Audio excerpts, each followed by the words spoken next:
Premed Office Hours, episode 154. My name is Dr. Ryan Gray, your moderator for the day. I'm joined by two amazing medical school HQ advisors, starting at the top. Courtney Lewis, former director of admissions at Burrell College of Osteopathic Medicine, former elected council. What would you say it was? Former elected vice chair. Yeah. Vice chair of a council for admissions. Yeah. So you had your hands in kind of all of the cookie jars at osteopathic schools, which is fun. How you doing? Good. Good. Doing well, recovering. Not as sick as I was last week, so all good things. Excited to talk to some pre-med students today. Nice.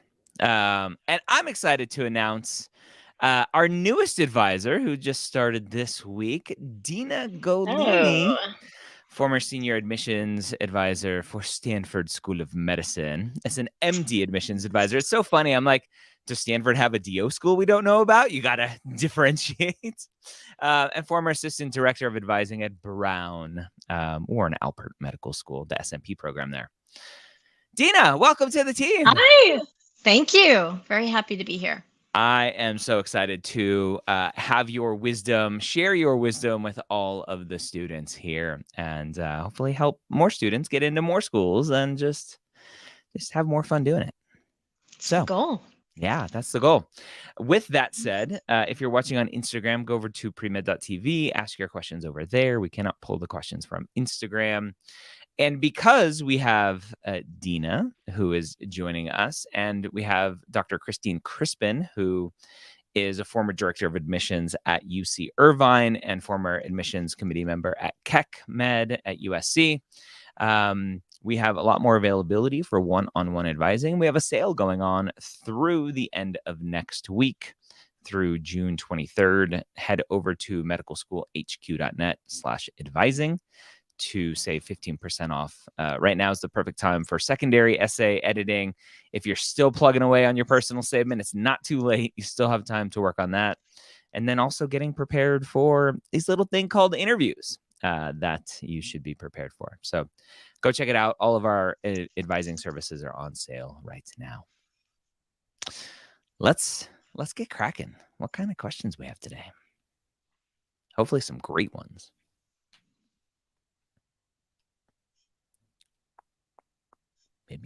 Maybe not. Maybe they're all terrible. Maybe no question. I went too fast and Veronica wasn't ready. So, how's the weather? Good. All right, let's just throw up any question. Let's go. 1, 2, 3, go. 1, 2, 3, go. Where's Dr. Gray? I'm right here. Gray with an A. Good job. It's Gray with an E here in Seattle. Oh, ouch.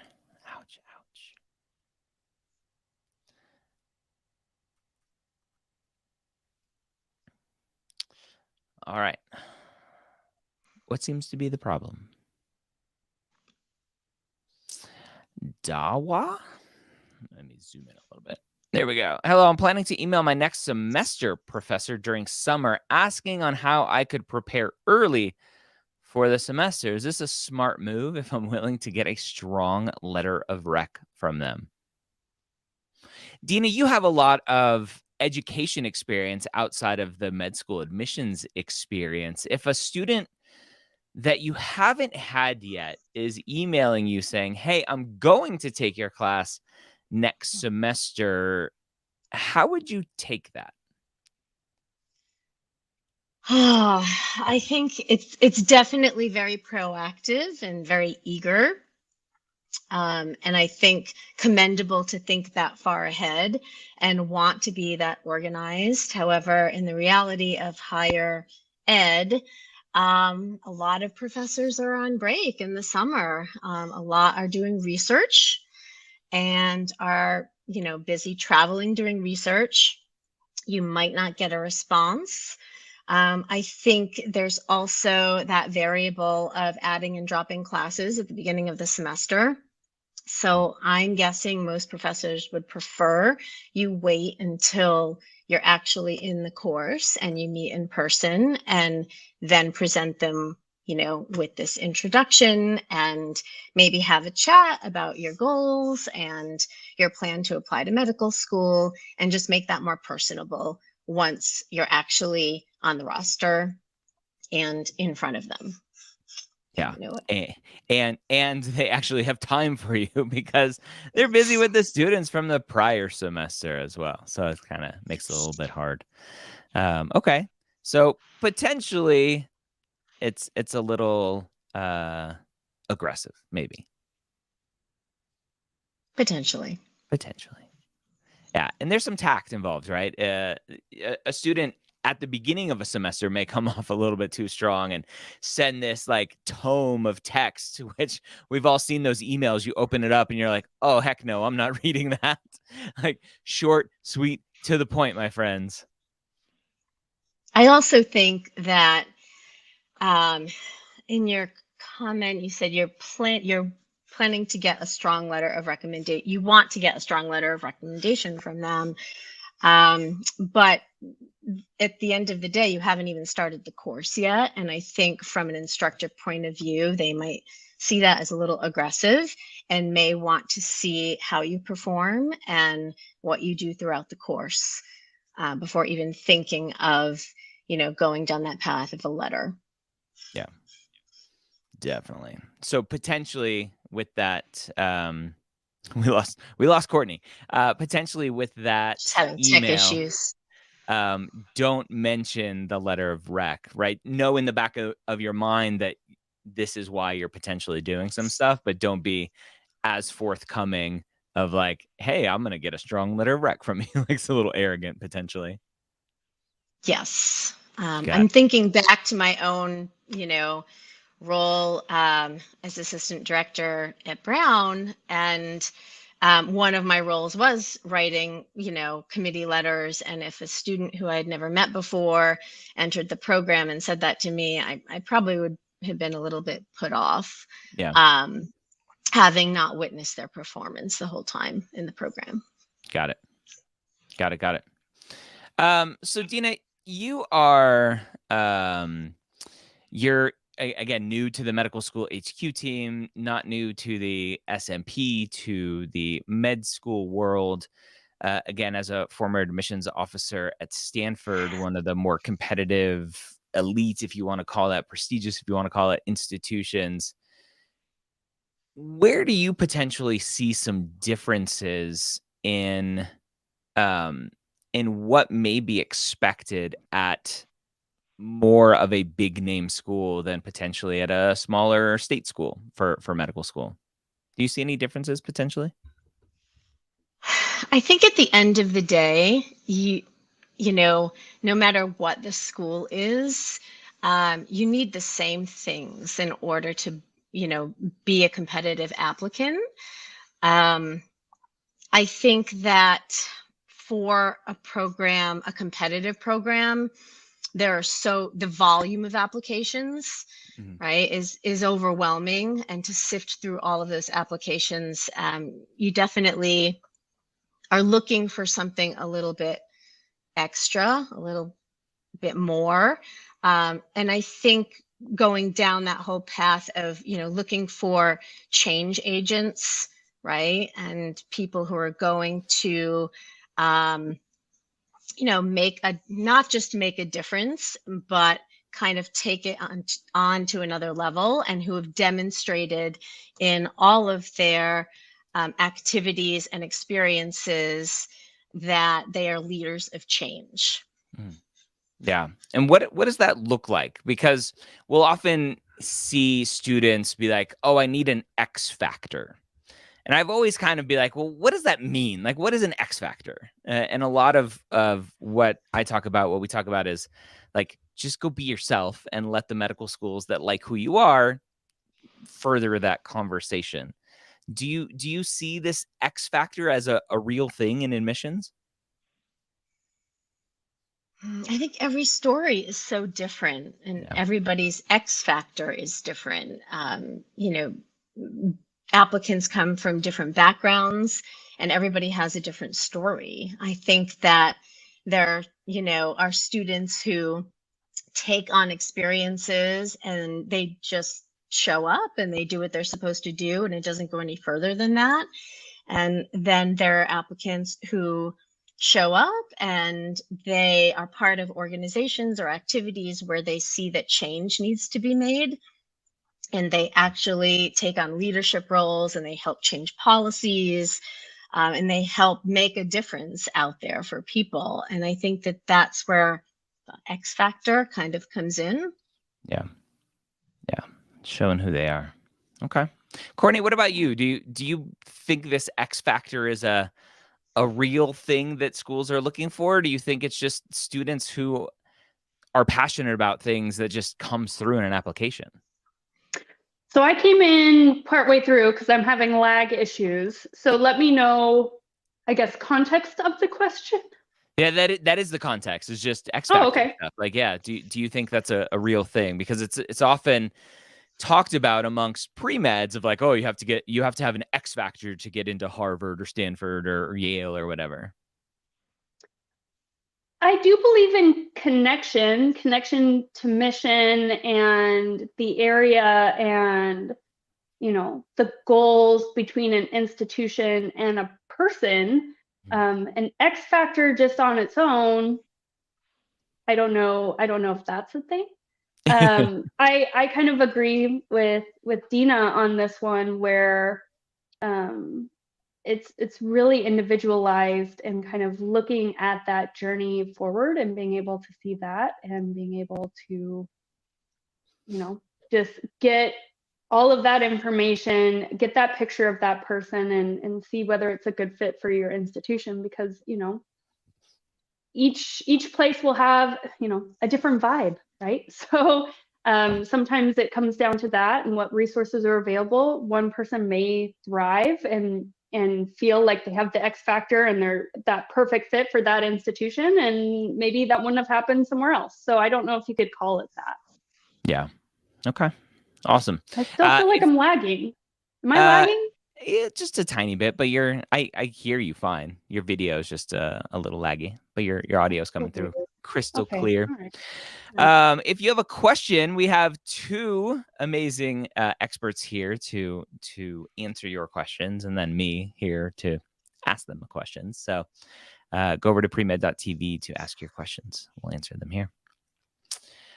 Fringe syringe. I love some alliteration, some rhyming there. That's not alliteration though. That's just rhyming. 3.8 cumulative, 3.79 science GPA, strong clinical experience and extracurriculars, 5 years as an EMT, 3.5 years of research, 1 year working as a clinical research coordinator, 3 gap years. Is 3 gap years a red flag if no coursework taking between? Post-bac or grad level courses help. So they haven't taken classes in 3 gap years, and they're asking potentially, will post-bac or grad level courses help? Courtney, a lack of classroom experience, is that an issue for some schools? Depends. The famous answer. It's going to be, school to school. I would say 3 years would probably still be within the realm of me thinking that it's not too far out, provided, when I look at your MCAT, when I look at your course load prior to, I'm seeing some correlation between that. Because, I still need the data. I'm still sticking you into 32 to 36 credit hours of science, and I want to make sure that I have the data points that will lead me to believe that you're going to be successful there. So what were you doing during those gap years? Were things overlapping? Even if you weren't in school, how were you spending your time? And so I'm going to be looking at a number of different things to try to inform my decision there. I would say more than 3 years.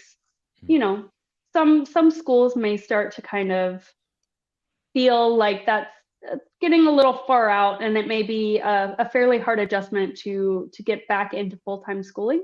But it would be based on the information that's provided in the whole application, really. Yeah. Dina, do you think the issue like this issue of like, oh, it's been too long, your prereqs expire. Like, obviously, Newton's first and second and however many laws he has, like those haven't changed. What is a school concerned about when they see a gap between when you've been in a classroom before? Is it just like, oh, you're not up to date with the current pedagogy, if that's the right word, of education? Like, what's the concern, do you think? Well, first of all, I agree with everything that Courtney said. I think that the concern, and let me kind of go back a little bit. I think, again, what Courtney said, like, what did you do during those 3 years? Like, were you maintaining, an attachment to clinical activities and research during that time? I don't think, I think everybody is different and every application is different. I think the concern would arise. An example would be it's been maybe 10 years and the last time you took, any sort of chemistry course was, 8 years ago, or biology course. That would be a little concerning maybe to some schools, just in terms of, are you refreshed enough to jump full force into an M1 curriculum? And that's where, maybe a post-bac or special master's program would be beneficial. But Okay. I don't think, knowledge never dies. Yeah, so I have personal experience of this. I took 3 gap years. I graduated in 2002, started med school in 2005. I forgot how to be a student. And I was one of those students that didn't really have to work hard to get a decent GPA. I mean, I went to University of Florida, so it's not like the most elite of elite schools, although it's an amazing school. But classes in college came relatively easy. Med school was completely different level.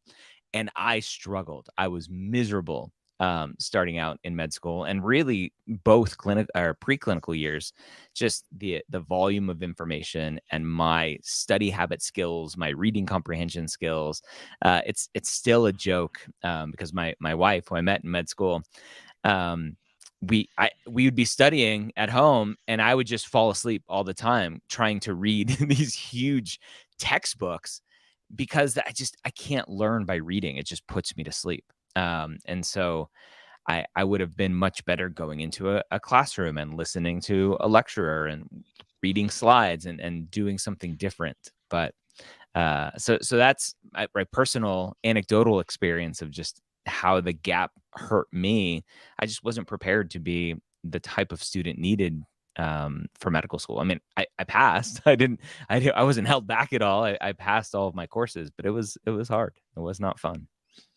And clinical years were fun. That was much different. Well, and it's, I think a lot of pressure is put on the med school, like we're trying to keep people out, where we don't want to put you into something where we had information that would lead us to believe that maybe, there was some risk or some concern, and maybe, it would be better for you to go and do a post-bac and things like that, just so that you could hit the ground running when you get into med school. And so it's not always, us trying to be mean or place barriers or things like that. It was to help the students, kind of like you said, to have a little bit of a buffer sometimes, because we know it's going to be very arduous as soon as you get into school. And that coursework, once you start, you can't stop. And so it's not just, I think a lot of pre-meds have in their mind, I just need to get in. I need to get into med school.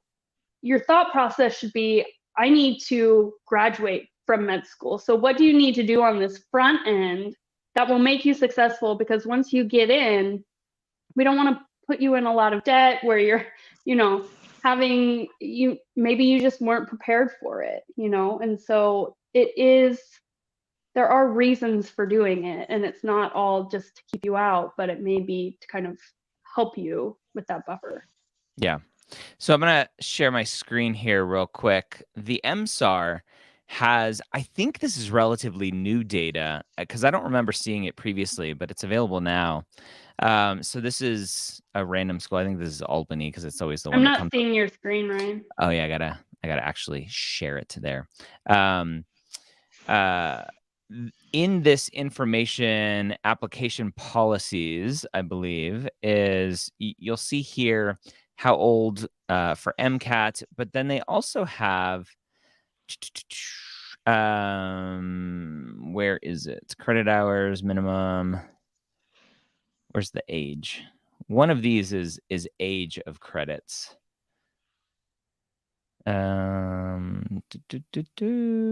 Latest. Oh yeah, here it is. Oldest date prerequisite coursework can be completed.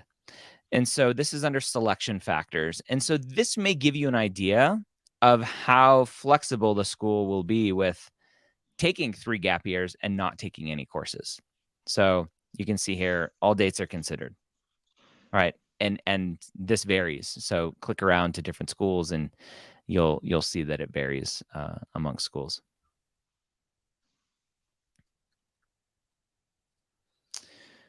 All right. Ramel, I'll be a college freshman in the fall. What should I be doing as a pre-med in terms of research, clinical experience, and extracurriculars? Dina, one None of of the that. most common things I tell students is learn how to be a college student first. This sounds like Ramel wants to hit the ground running, which may be a detriment. Talk about that. Yes, learn how to be a college student first is definitely good advice. And congratulations on your acceptance to college and entering freshman year. I think that, there's so much information out there for pre-meds, and definitely kind of, just get your grounding. Make sure that you're connected with your pre-med advisors, join any pre-med associations at your college, use other pre-meds and other students who have been successful in getting accepted to medical school as a resource. And everything will kind of come together. Most colleges have pre-med advising offices that have databases and collections of information for you in terms of research opportunities, clinical experiences, groups you can become a part of. So I think anything that is, connected to your, desire to want to pursue medicine in any type of way would be appropriate. But also do things that you enjoy. If you're, part of a cappella, do that and run with it, because those kinds of activities demonstrate leadership. It doesn't necessarily have to have anything to do with clinical research or extracurriculars in order to shape you as a person and an applicant. Yeah. Awesome. Student first. It's so hard to dig out of a hole with your GPA because you hit the ground running and tried to do everything all at once. And just slow down. It's okay. Yes. Quality over quantity. Yes. Our friend Jawad. Mhm. If you do all the activities like clinical volunteering, shadowing, research, then how does one stand out? As I don't really enjoy any of these. Oh, Courtney. Is the goal, Jawad makes it seem like the goal is to do them all, right? Check the box. Mm-hmm. Versus a lot of what we talk about is do what you're passionate about. Let that kind of come through on an application. And obviously, yes, you need clinical experience. You need shadowing. You need to explore this whole world of medicine for yourself so you can talk about it during interviews, write about it in your essays. But what if you don't like any of it? My gut reaction, this is concerning, because a lot of these things you're still going to be doing once you're in med school, like research and shadowing your preceptors and doing clinical kind of ground level or mid-level work. So if you don't like these, I'm a bit concerned that you're on this path, because a lot of these things will be redundant throughout the rest of your life. I do agree with finding things that you're passionate about. Like, you can't find any clinical opportunity that you enjoy or anything like that. That's not the only thing we want to see on your application either, right? You can have jobs, you can have extracurricular hobbies, involvement in clubs, community volunteer things that you may be passionate about. So it's not just in isolation, but this is a bit of a concerning statement to me. That was my initial reaction. Yeah. Dina, I'm almost positive, I right? agree. Again, as a admissions officer at Stanford, which again, right? I think the more prestigious the institution, the more applications probably come across of 4.0, 526, and then just zero passion, zero understanding. That you're like, oh, this person doesn't want to be a doctor. They're just really smart and want to continue their education. Yes. What do you think, Courtney? I agree with Courtney. My gut reaction, and as a former college counselor as well, if you don't enjoy any of these, this might not be the right path for you, and that's okay. At the end of the day, medicine is a calling. It's a mission to serve others, to treat patients, to, the care of others is at the heart of what you do. So if you do not like being in a clinical environment, you do not like volunteering and helping others and shadowing and conducting research and wanting to enhance your science aptitude, it might not be the path for you. And unfortunately, that is going to shine through in your application. And I definitely read enough applications where you can immediately see, like, okay, maybe this is someone else's dream and not theirs. And it will shine through. The truth will be revealed. So, I mean, broadly speaking, my suggestion would be work with your advisor, at your whatever institution that you're at, graduate, undergraduate, and maybe try, complete an ONAT, go down the path of figuring out where your interests do lie.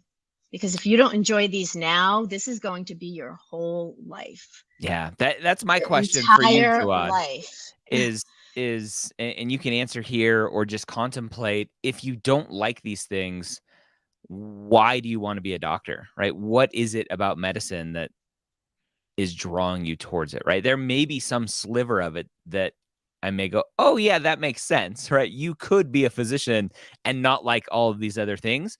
Getting through the process, unfortunately, is still going to be really hard if you don't like these things. But Radiology, potentially, pathology. potentially, yeah. And another last suggestion is, who have you been shadowing? What kind of clinical experiences you've been doing? Have you only shadowed, dermatologists? Make sure that you're shadowing, providers and across the spectrum. Yep. And as far as standing out, it's really, you can expect that everybody, yes, are doing those same activities, but that's why we give you other sections to be able to enter things that you like, things that you're passionate about, things that you were involved in, other impactful experiences, right? This gives a more global view. That's why we have those pieces. That's why we ask secondary questions, is to get that broader sense of view. And if you hyper tailor all of the information to only be about your clinical, then yeah, you're not giving yourself a lot of latitude to stand out. You may not. So yeah, it's a couple things there. Yep. Rylan asks, what are good ways to show that you are interested in rural or underserved areas while living in a large city? Ooh. Courtney, show don't tell, right? How does one support this this argument that they're trying to potentially make? I mean, even if you're in a large city, there are places that help underrepresented or still considered kind of underserved. Maybe you work on the outskirts of the city where people are commuting in to see specialists from rural areas. Another kind of side route you could take is maybe you are looking for more experiences because it's been limited, and maybe you are looking to get out of your comfort zone, out of where you grew up, and really kind of dive into a different area for your own personal growth. And you can definitely relay that as well. But you will have to try to justify, if it's not something that you have been doing, I need to know obviously the reason why, and kind of show me how you envision yourself being integrated, or what do you want to learn about working with these populations or in these areas. You know, a lot of schools are saying that they want to help resource physicians in rural and underserved areas. What is your draw to that? How could you potentially get some experience, at least on the periphery of that, while in a larger city? Because there are ways. And then go from there. And it's showing, it's showing versus if you just tell me I want to help rural and underserved areas, I don't see any actions that lead me to really have an anchor point for that comment, and you haven't really fully relayed to me your draw or your reasoning behind it. It's just a statement, and it doesn't hold much weight. So yeah, it's one of those things I tell students, if you're gonna say it, I'm gonna go over to your activity section and I'm gonna look like, oh, you're interested in rural medicine. I don't see anything, right?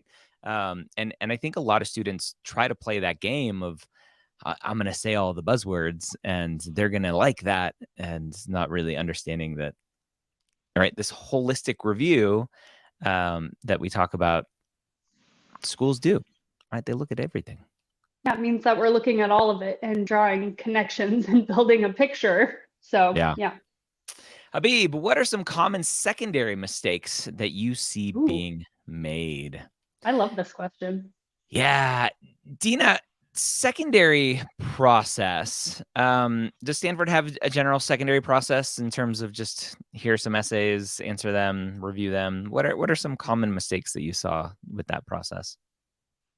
I think some common themes are not answering the prompt, number one. Number two, not tying your answers to the mission of the school. I think that I definitely have read a lot of secondaries that seem like they were generally written to basically be plugged into any school for secondary. And you can tell on the admission side, you can tell. And schools want to know, like, why they're, similar to undergrad, right? Like, I don't know if you remember applying to college with Common App, and undergrad schools would, come up with their own supplemental questions that are school specific. And those questions mattered more than anything. And it's the same thing with secondaries. We're asking these questions because we want to make sure that you are a good fit for our program. So I think the biggest mistake is just answering generally and not doing your research. Yeah. And I think it's easy for students. I understand why they answer generally is this what I've been calling the tidal wave of secondaries that comes in. They're trying to get through them as quickly as possible. And so they take some shortcuts and they're like, well, I wrote a general disadvantaged essay. And even though this specific prompt is asking a couple extra nuanced answers, this is good enough, right? But it's not. It's not good enough. Yeah. When it's mean to say, but like that doesn't matter to the individual school. Like if you want to come here, you're going to take the time to do your research and to make it very tailored and authentic. You're going to marry yourself to the school and show why the two of us will be successful together. And if you haven't done that, and it is very general, amen to all of that. It's so obvious. And it's like, well, either you didn't take the time, or I'm not your top choice, or there's a little bit of a lapse in judgment. So some parts can maybe be generalized and removed, kind of plug and play. But if it's especially questions like, why do you want to come here? You know, Your don't- school will provide me with an excellent education. I Like, love your match rate and your residencies. Yeah. I want to participate in research. Okay, well, you could go anywhere. yeah. Yeah. So talk about that for a second, Courtney. You mentioned if you realize that your school is not their top choice school, a lot of students are very concerned about this thing called yield protection. And is it real? Is it not real? I mean, basically what you said there potentially is a form of yield protection. Your it's almost like everything can be related to dating, right? It's like, I don't want to ask them out because they're going to reject me, right? You don't want to invite someone for an interview knowing that they're just not going to come to your school. Yeah, So well, I've got a limited number of roses that I can hand out. Okay. The Bachelor, love it. Let's go. You know, and so part of me does kind of want to do that. I do push back on that a little bit because I feel like at least when I was, you know, kind of running my program, if somebody designated me, I feel like that is an indicator that they do want to come to the school if provided with the opportunity. So who am I to assume that they don't if they paid the money to designate there?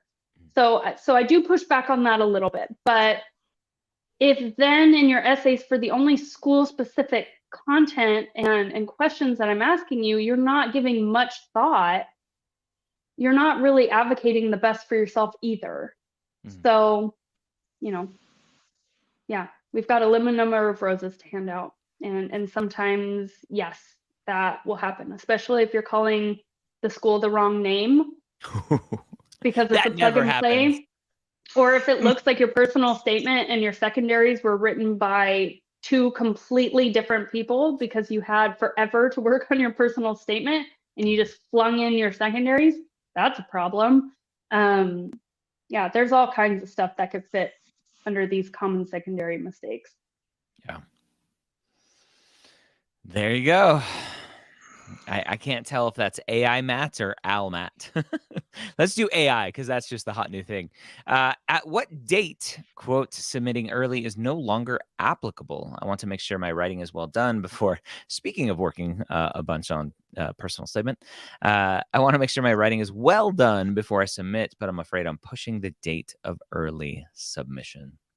So as we all know, the majority of medical schools in this country work on a rolling admissions basis, meaning the earlier that you submit your application, the earlier your secondaries are done, the earlier that your MCAT is complete and your score is available and you don't have a pending one, and the earlier that your letters of recommendations are in and complete, the earlier a medical school can review your application and potentially invite you for an interview. Dina, is there a date that you think about when you're like, ooh, like maybe next year? Or is it just always a risk benefit kind of calculation? I think this is a loaded question. Those are the best ones. I think my gut is apply when you, first of all, apply when you're ready, right? Like don't apply early if you're not ready, because that will shine through in your application. However, be aware of the fact that in rolling admissions, kind of like a tumbleweed, right? Like the more it rolls, like where admissions is picking up more and more applications. And as they're picking up more and more applications, you know, it gets later in the season, and then you start putting together an interview schedule in the fall, and you know, the applications pile up, and it's just, I think, more beneficial to get things in earlier.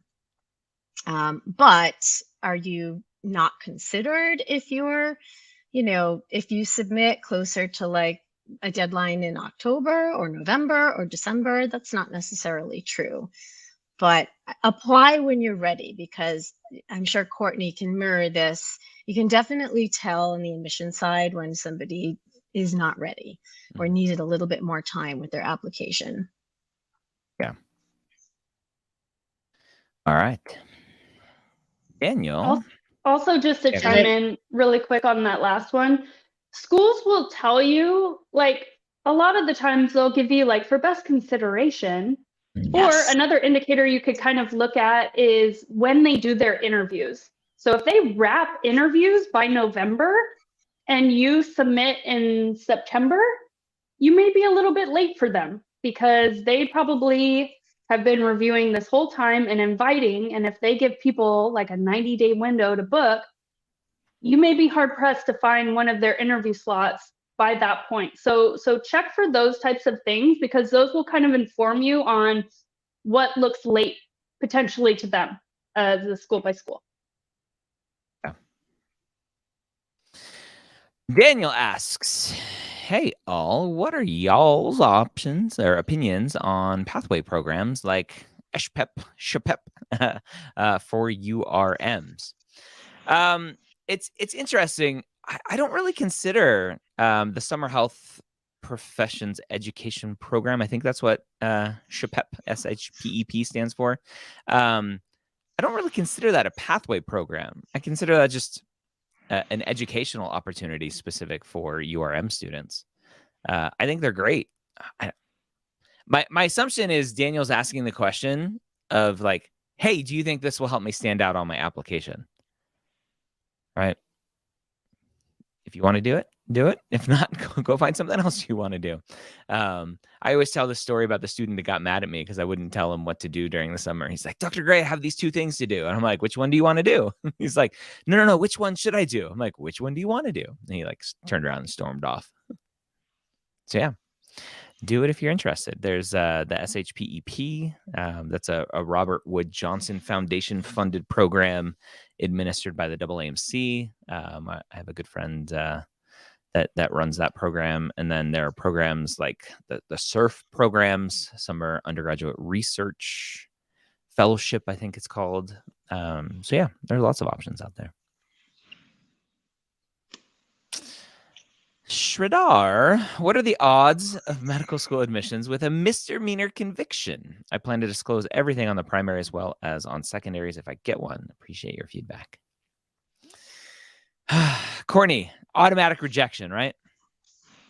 Obviously. We don't want no criminals. No, just kidding.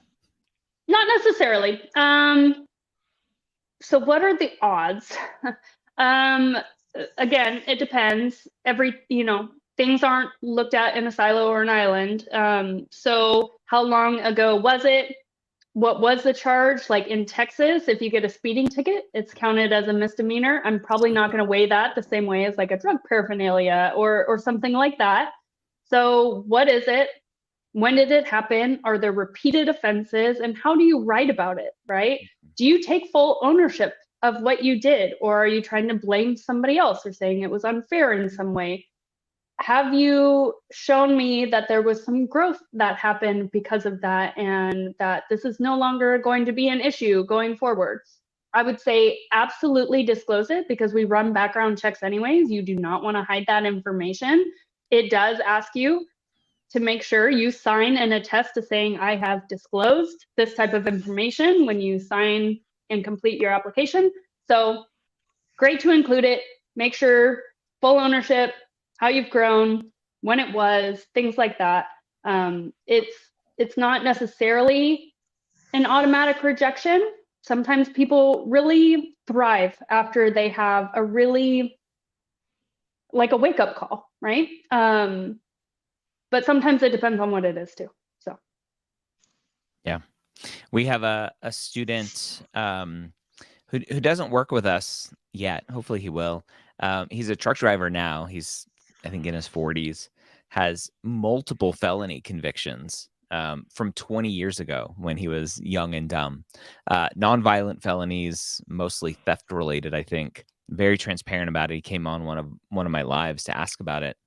And I think I ran it by all of the advisors on the team, and most of you all were like, yeah, I mean, really old and has grown, and obviously time, it's one of those time heals most wounds, of like, hey, like, what have you been doing since, and all of this stuff. So yeah, go for it.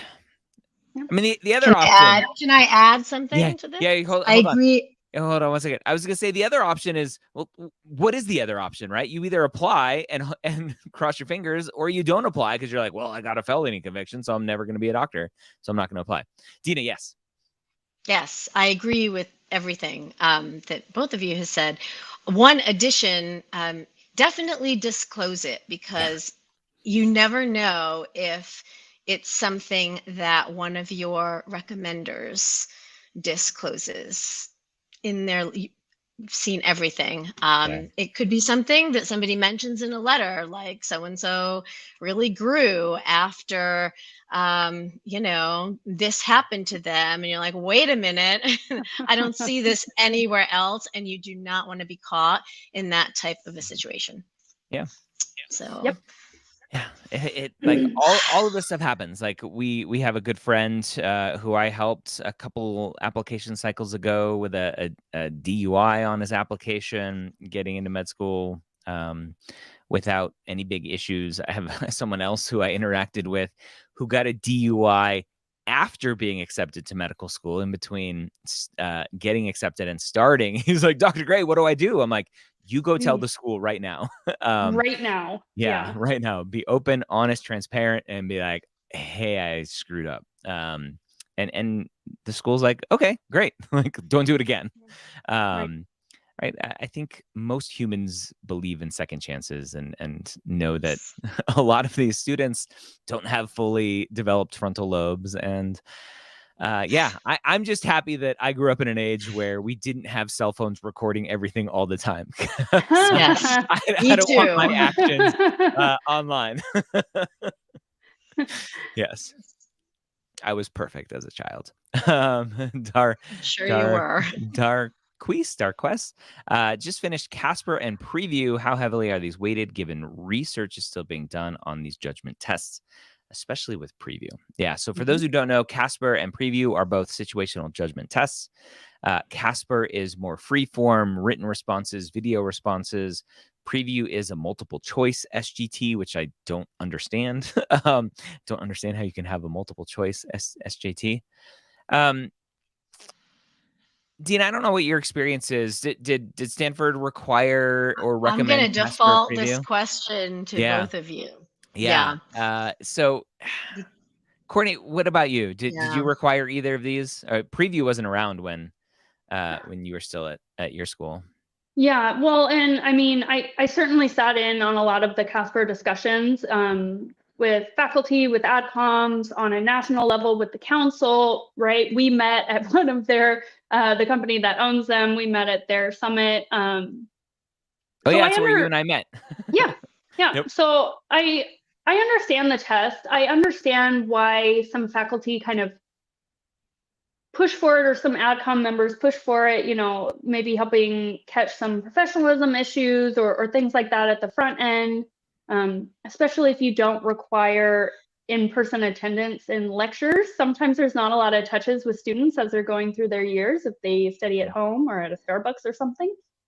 So I understand the purpose behind it. As far as the weight that they're given, that's going to be school dependent, as with most things, right? They are still going through that building of data to see what correlations can be drawn.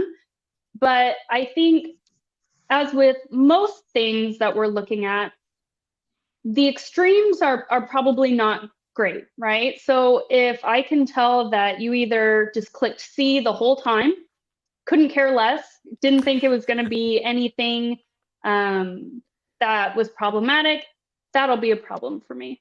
If I'm seeing very concerning answers, potentially problematic, but anything above that is probably, did you try your best to kind of work with the information given? Okay.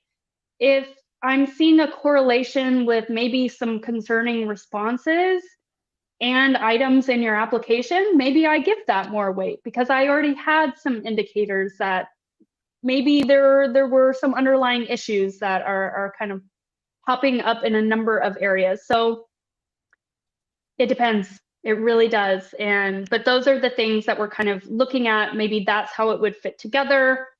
Try your best with the information given. I think the video components will be important with Casper. I've seen those, have an effect, right? So try your best. Do what you can to prepare, right? Do a couple of practice recordings of yourself answering the prompt because you don't have much time. And then, just know it's out of your control, essentially, how much weight it's going to be given, but it probably won't be the end of the world unless you're at the extreme. Yeah. So this is one of my one of the answers where I get like, what's the point of this question? It's like, you can't control what the weight is. The only thing that you can control is your preparedness for the exam, which is pretty minimal, right? Go take the practice tests at Acuity Insights and at the AAMC preview website, and then take the test. And then the med schools are going to do with it what they're going to do with it. I know because I'm good friends with Dr. Kelly Dorr, one of the co-creators of Casper, that they specifically tell schools this is not meant to be used as a cutoff tool, right?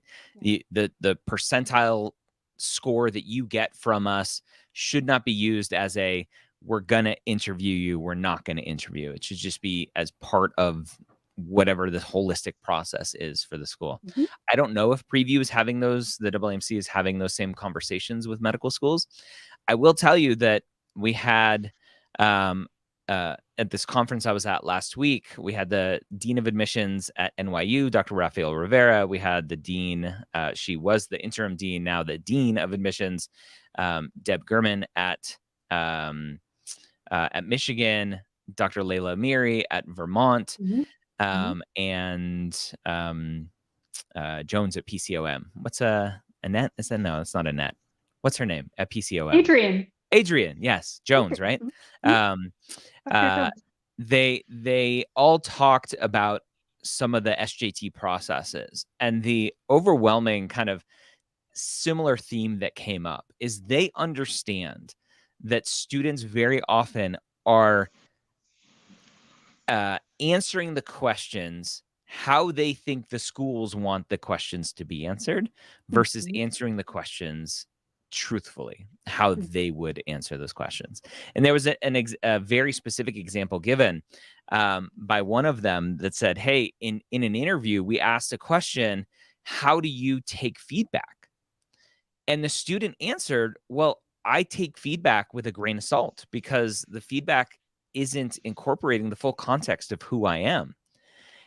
Which I think is a fantastic answer. That's a great answer. Yeah. And the Dean of Admissions who was talking at the conference was like, I really like the answer. And she said, nobody else on her team liked the answer. They're like, that's not the right answer. You should take all feedback regardless, blah, blah, blah. I'm like, well, no, that's not the truth, right?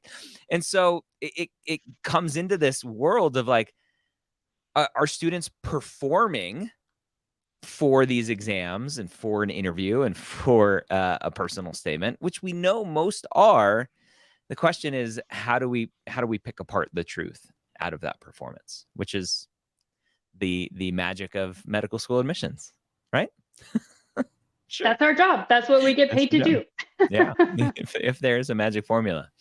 All right, we are coming up on time. Just a reminder, we have Dina Golini, former senior admissions officer at Stanford Med, as well as an admissions advisor or an advisor at the SMP program at Brown, is a new advisor with us, and we'll have lots of availability to help any of you through this process.